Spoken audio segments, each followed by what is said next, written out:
क्षमा breaking Jain news. आज हम सभी का भी परम सौभाग्य है, उनकी परम कृति क्या, परम चेतन कृति। और कुछ लोग तो ऐसा भी करते हैं कि एक ही कंपनी के क्या है, एक ही कंपनी के प्रोडक्ट हैं। और आचार्य भगवान की चेतन कृति और हमारे वर्तमान आचार्य परमेष्ठी आचार्य गुरुदेव श्री समय सागर जी महाराज, आप लोगों के गुरुदेव तो अभी बने हैं। कब बने हैं? अभी बने हैं। हमारे लिए तो गुरुदेव ने उनको 9 साल पहले कहा था, जब से हमारे वो गुरुदेव हैं। आप लोग को तो कब बने? आपके गुरुदेव कब बने हैं? कब बने हैं? जब आचार्य परमेष्ठी बने हैं, जब आपके गुरुदेव बने हैं। हमारे तो 9 वर्ष पुराने गुरु हैं, क्योंकि आचार्य भगवान ने, एक बार हम लोग रास्ते अभी बिहार करते आ रहे थे खजुराहो की ओर, तो रास्ते में लिखा था समय को देखो। क्या लिखा था? समय को देखो।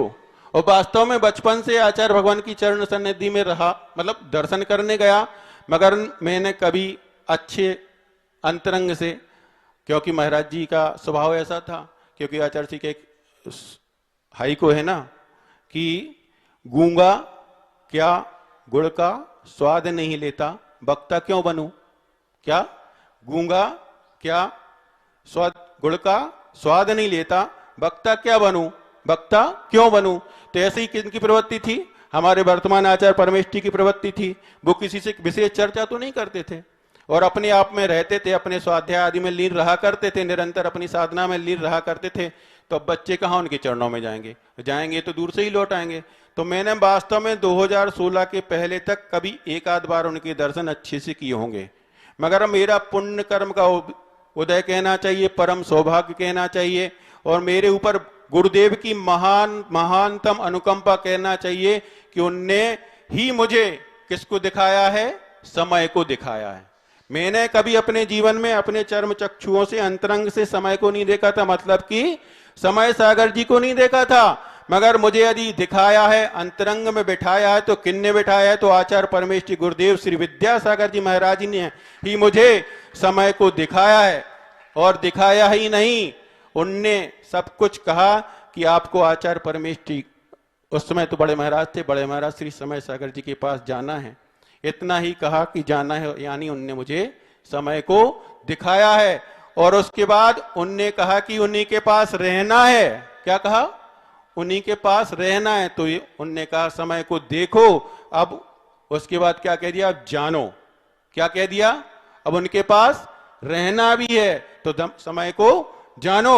तो इस प्रकार से हम लोग ऐसे आचार्य परमेष्ठी जो वर्तमान में आप सबकी रक्षार्थ क्या बन गए हैं? इन जीवों के कल्याण की भावनाओं को लेकर के उनके अंतरंग जो परिणति है, जितने नजदीक से हम लोगों को देखते आ रहे हैं, इस प्रकार के पद आदि को ग्रहण करने की उनकी अंतरंग इच्छा तो नहीं थी, लेकिन आचार्य भगवान की अनुकंपा और इस प्राणी मात्र जगत के कल्याण की भावना को देखते हुए, आचार्य भगवान की आज्ञा का पालन करते हुए और अपनी इस निरीता का पालन करते हुए उन्होंने इस पद को स्वीकार किया है। आप सभी ने 16 तारीख का कार्यक्रम देखा होगा, उसमें अनेक वक्ताओं ने, अनेक महाराजों ने, सबने अपने संघ का क्या कहा था उनके लिए? आचार्य भगवान की आज्ञा से आप ही हमारे आचार्य हैं और हमारे संघ के नायक हैं। क्या कहा था? संघ के नायक हैं। मगर उनकी निरीह वृत्ति देखिए, उनकी निरीता देखिए और गुरु के प्रति विनय देखिएगा बंधु, कि उनने क्या कहा अपने वक्तव्य में? सबसे पहले कहा कि यह मेरा संघ नहीं, यह संघ तो उन्हीं का है, आचार्य भगवान का है। मैं तो सिर्फ इस पर आप सभी के कहने पर इसको मैं स्वीकार कर रहा हूं। यह सारा का सारा संघ किसका है? आचार्य परमेष्ठी का है। उनके प्रति विनय देखिएगा बंधुओं, और ये विनय देखिएगा कि आचार्य परमेष्ठी के पद पर आसीन होने के बाद भी अपनी पूजन, अपने पाद प्रक्षालन की कोई भी चाह नहीं उनके अंदर। ये कितनी बड़ी विनय है अपने गुरु के प्रति, कितनी महानता है उनके अंदर, कितनी लघुता है उनके अंदर।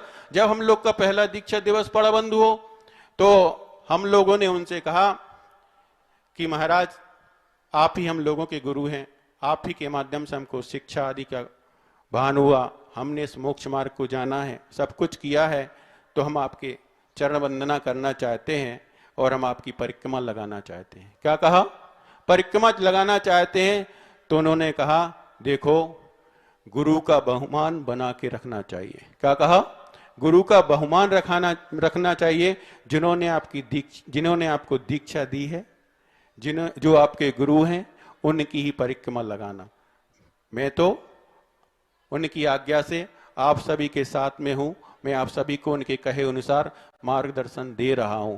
मेरा मार्गदर्शन देने का कोई भाव नहीं, उनकी आज्ञा से ही मात्र आपको इस पथ पर प्रशस्त कर रहा हूं। इस प्रकार की विनय, इस प्रकार की लघुता, कितनी महानता उनके अंदर है बंधुओं, कि क्यों कि कहते हैं जो जितना रिस्पेक्ट देता है उसको उतना रिस्पेक्ट मिलता है। उन्होंने अपने जीवन में कभी रिस्पेक्ट की चाह नहीं रही, इस कारण आज उनके जीवन में इतने बड़े पद का सारे संघ समुदाय ने उनको मिलकर इस पद पर विराजमान किया है बंधु। इस प्रकार के अनेकों उदाहरण इनके जीवन के हैं। और आज वर्तमान आचार्य परमेष्ठी की वचन सिद्धि को मैं आपके सामने प्रदर्शित करना चाहता हूं कि 2 वर्ष पहले मैंने आचार्य उस समय बड़े महाराज जी के चरणों में निवेदन किया कि महाराज श्री जी, जो आचार्य महाराज के द्वारा साधना दी गई थी, सबसे पहली मेरा ये विशेष पुण्य का उदय कहना चाहिए मेरे जीवन का, और कुछ भी कह लो उसके लिए, कि मैंने यदि आचार्य भगवान को अंतिम आहार दिए हैं तो इस अतिशय क्षेत्र खजुराहो स्वर्णदेव तीर्थ पर ही दिए हैं। और यदि सबसे पहली तप और साधना आदि ग्रहण की है तो ब्रह्मचारी अवस्था में इस अतिशय क्षेत्र खजुराहो में ही ग्रहण की है, जिसमें आचार्य महाराज ने मुझे 64 रिद्धि के व्रत प्रदान किए थे। और जिस समय दीक्षा होनी थी तो मात्र आचार्य महाराज ने इतना ही पूछा था कि जिन्होंने अभी अभी 64 रिद्धि के व्रत लिए थे खजुराहो में, उनके कितने हो गए? तो मैंने बोला कि आचार्य श्री 2 हुए हैं। सोचो इस क्षेत्र की कितनी विशुद्धि होगी, कैसा अतिशय होगा कि जिस क्षेत्र पर मैंने इस प्रकार की तप और साधना ग्रहण की थी, मात्र 64 में से कितने 2 व्रत ग्रहण करने से ही मुझे चारित्र्य की प्राप्ति हो गई। क्या हो गया? चारित्र्य की प्राप्ति हो गई। तो ऐसे अतिशयकारी शांतिनाथ भगवान के दरबार में आकर के उनकी वंदना निरपेक्ष भाव के साथ पूजन अर्चना करोगे तो आपको सारे के सारे इष्ट मनोरथ और यह लोक की संपदा और परलोक की संपदा भी प्राप्त हो सकती है। अब समय तो आपका हो रहा है, तो अब 16 कारण के निमित्त से एक थोड़ा सा कथानक आप सबके बीच में रख दूं, क्योंकि एक बार अभी ये जो समय आने वाला है वो समय काय का आ रहा है? दीपावली का। दीपावली का जब समय आता है तो प्राचीन काल में या पुराने समय में क्या हुआ करता था कि इसके बाद अभी भादों के बाद आ जाता है कुंवार का महीना, तो बुंदेलखंड में उसको क्या बोलते हैं? करय दिन। क्या बोलते हैं? करय दिन। तो उन दिनों में अच्छे कार्य नहीं शुरू किए जाते हैं और ना ही घर आदि की साफ सफाई शुरू की जाती है। तो इस अवसर पर कुछ लोग क्या करते हैं, जिनके घर मकान बड़े हुआ करते हैं या फिर जो गरीब जनता हुआ करती है, तो अपने घरों की सफाई इस समय कर लेती है। और उनको क्योंकि उसके बाद आगे का जो सीजन होता है कृषि आदि का, तो उसका कार्य करना पड़ता है। तो एक बुढ़िया अपने घर की सफाई, लिपाई पुताई, छपाई कर रही थी। क्या कर रही थी? लिपाई पुताई छपाई कर रही थी। तो वहां से एक वो निकले विद्वान, वृद्ध विद्वान वहां से निकले, गुजरे। तो उनने पूछा, काय मताई क्या कर रही? तो उनने कही, बेटा कछु नहीं, दीवारी आवे बारी है, सो घर की छपाई कर रहे, बहुत दिनों से जो खुदो अच्छो नहीं लग रहा, तो सीखी तनक छपाई कर दें, पुताई कर दें, लिपाई कर दें, तना नौनो लगन लगे। सुनने विद्वान ने फिर से पूछा कि मताई जो छपाई लिपाई पुताई करे से होत का है?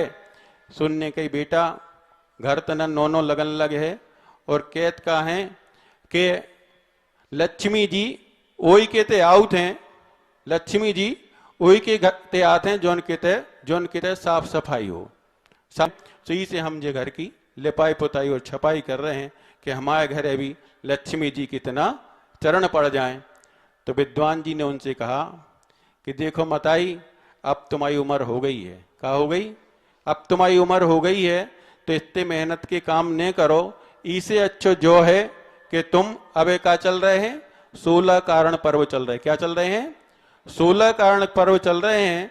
तो इस समय पर यदि आप अरहंत प्रभु की भक्ति कर लोगी, क्या इस समय पर यदि आप अरहंत प्रभु की भक्ति कर लोगी तो आपके लिए अंतरंग लक्ष्मी और बहिरंग लक्ष्मी दोनों प्रकार की लक्ष्मी की प्राप्ति हो जाएगी। इसलिए माता इस प्रकार के आरंभ सारंभ के कार्य को कम करके इन अरहंत प्रभु की भक्ति करो। दर्शन विशुद्धि भावना आदि 16 कारण भावना भा करके 16 कारण के पर्व में इस प्रकार की भगवान की समीचीन भक्ति करके हम तीर्थंकर प्रकृति का बंध कर सकते हैं, जिसके माध्यम से हमें अंतरंग की लक्ष्मी और बहिरंग लक्ष्मी, तीर्थंकर प्रभु की बहिरंग लक्ष्मी क्या है, अष्ट प्रातिया और समोषण आदि उनकी बहिरंग लक्ष्मी है, और अंतरंग लक्ष्मी क्या है, अनंतो चतुष्टय आदि। इस प्रकार हम भी इस प्रकार से इन तीर्थंकर त्रिपदधारी शांतिनाथ भगवान और चाहे बंधा जी के अतिशयकारी अजितनाथ भगवान हो ऐसे, और कुंडलपुर के बड़े बाबा, अनेक तीर्थ क्षेत्र अतिशय क्षेत्र हैं, सिद्ध क्षेत्र हैं, जिनकी हम क्या निरपेक्ष भाव के साथ वंदना करके, कैसी वंदना करना है, पुजारी बन करके, कैसी करना है, पुजारी बन करके, भिखारी बन करके नहीं, क्या पुजारी बन करके निरपेक्ष भाव के साथ यदि भी उनकी वंदना करेंगे, पूजन अर्चना करेंगे तो निश्चित ही हमें अंतरंग और बहिरंग लक्ष्मी की प्राप्ति होगी। जिस प्रकार की इस अतिशय क्षेत्र पर आचार्य भगवान ने जो मुझे प्रथम साधना दी थी, जिसके अतिशय परिणाम से और गुरुदेव की महान अनुकंपा से, उनके आशीर्वाद से मात्र 2 ही व्रत करने से मुझे चारित्र्य की प्राप्ति हो गई। इसमें महत्वपूर्ण भूमिका सारा का सारा जो योगदान रहा वो मेरा स्वयं का पुरुषार्थ नहीं, मुझे चलाने वाले, मुझे बढ़ाने वाले मेरे गुरुदेव श्री समय सागर जी महाराज का रहा, जिन्होंने, मैं तो एक पापात्मा था, गृहस्थ से निकल के घर से क्या कहलाता, 32 साल तक सुख से अपने चैन के साथ घर में जीवन यापन किया। आचार्य श्री की एक लाइन आती ना, उसमें काय में, जयमाला में, तुम निकल पड़े बस इसीलिए भटके अटकों को पथ देने। अपने साथ तो वैसे ही हुआ है। तो आचार्य महाराज की महान कृपा हुई कि जिन्होंने मुझे समय को दिखाया और जानने के लिए उनके चरणों में भेजा, और उसके बाद समय को देख लिया, जान लिया, और उसके बाद उनने कहा कि समय को मानो। क्या कहा? समय को मानो। तो उनने कहा था कि जब हम लोग उनका आचार्य भगवान का 50वां संयम स्वर्ण महोत्सव डोंगरगढ़ जी में मनाया जा रहा था, तब उनके चरणों में पहुंचे तो उनसे कहा कि आचार्य भगवान, आपने जो अध्ययन बताया था वो कर लिया है, अब आगे के लिए मार्गदर्शन करें। तो आचार्य महाराज ने कहा कि उनके चरणों में रहना ही सब कुछ है। कितनी बड़ी बात कही? उनके चरणों में रहना ही, यानी उनके पास रहना ही सब कुछ है। इस प्रकार का कितना अंतरंग दृष्टि से परीक्षण गुरुदेव ने उस कितने वर्ष पहले उनका कर लिया था, उनके आचरण को देख लिया था, उनके व्यक्तित्व को पहचान लिया था। ऐसे महान वर्तमान के आचार्य, जिनकी वचन सिद्धि की बात हम बीच में कर रहे थे, इस प्रकार से आचार्य भगवान ने हमें समय को दिखाया भी है, समय को जनाया ही। उन्होंने हमें दिखाया, उन्होंने ही जानने के लिए उनके चरणों में भेजा और उन्हीं को मानने को लिए कहा। उनने जब हम लोग की दीक्षा हो रही थी तो 10 ब्रह्मचारी से यही कहा था कि ये जो बैठे हैं और इनके साथ जो बैठे, यानी कि पूज्य मुनि निर्यापक श्रमण श्री समय सागर जी महाराज, इनके और इनके साथ जो महाराज हैं, यदि इनके अनुसार आप लोग रहेंगे तो मैं कुछ सोचूं। क्या कहा? तो मुझे समय को दिखाया भी उन्होंने और समय को जानने के लिए भी कहा और समय को मानने के लिए भी कहा है। इस प्रकार से हमारे आचार्य परमेष्टि, जिस प्रकार से हमारे आचार्य भगवान विद्यासागर जी गुरुदेव दीक्षा प्रदाता थे, उसी प्रकार से हमें हमारे जीवन के मार्गदर्शक अंतिम समय तक हमारा मार्गदर्शन करते रहे और मेरी मोक्ष यात्रा अंतिम समय तक पूर्ण कराएं और समाधि पूर्वक मरण कराएं। ऐसे हमारे आचार्य भगवान श्री समय सागर जी महाराज की मैं एक छोटी सी उदाहरण आपको बता रहा था। उनकी वचन की शुद्धि किस प्रकार से है, उनकी वचन सिद्धि किस प्रकार से है, एक छोटा सा उदाहरण आपके सामने बता रहा हूं कि 2 वर्ष पहले मैंने, जब मेरी वो पूर्व की साधना जो आचार्य श्री से मिली थी पूर्ण हो गई, तो मैंने उनसे पुनः नई साधना मांगी, मतलब व्रत मांगे, जो हम लोग उपवास आदि करते हैं, उसकी साधना मैंने बंडा में मांगी। क्या की? बंडा में मांगी। तो मैंने कहा मेरे जो व्रत थे वो पूर्ण हो गए हैं, नए व्रत साधना करना चाहता हूं, आप जो प्रदान करना चाहें प्रदान करें। तो उन्होंने मुझे नए व्रत प्रदान कर दिए। तो उन्होंने कहा कब तक कर लोगे? तो मैंने कहा कि आपका आशीर्वाद रहा तो 2 वर्ष में पूर्ण कर लूंगा। मैंने कहा कि आपका आशीर्वाद रहा तो 2 वर्ष में पूर्ण कर लूंगा, उसके पहले ही हो जाएंगे, वैसे आपका आशीर्वाद रहा तो 2 वर्ष में जरूर पूर्ण कर लूंगा। तो उन्होंने कहा नहीं हो पाएंगे। क्या नहीं हो पाएंगे? तो मैं असमंजस में पड़ गया भाई, सोचता रहा। मैंने कहा मेरे को तो 2 वर्ष में पूर्ण करना है।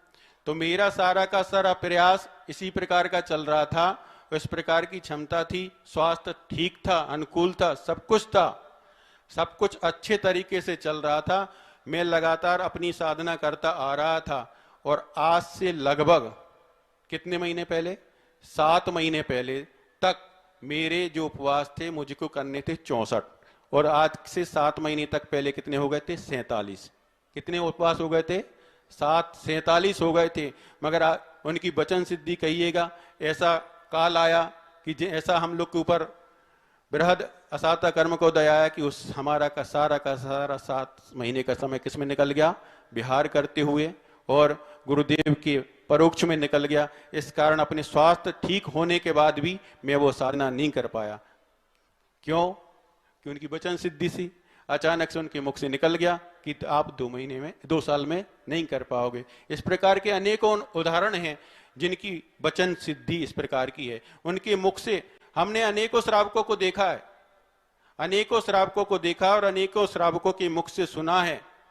गुना के नगर पंच कल्याण की बात है, उनके घर में फुल्की का काम होता था। क्या का काम होता था? फुल्की का, हाथ ठेले पे फुल्की की दुकान लगती थी। और जैसे ही आचार्य भगवान वर्तमान आचार्य परमेष्ठी के चरण पड़े, तो अभी पिछले वर्ष जब आए तो उन्होंने बताया, कुछ पिछले वर्षों में जब वो आए तो उन्होंने बताया कि आज इनका घर बन गया है। क्या? आज इनका घर बन गया है। इन्हें ऐसे अनेकों उदाहरण, अपन कहते हैं ये सब क्या है? चलते फिरते भगवान हैं।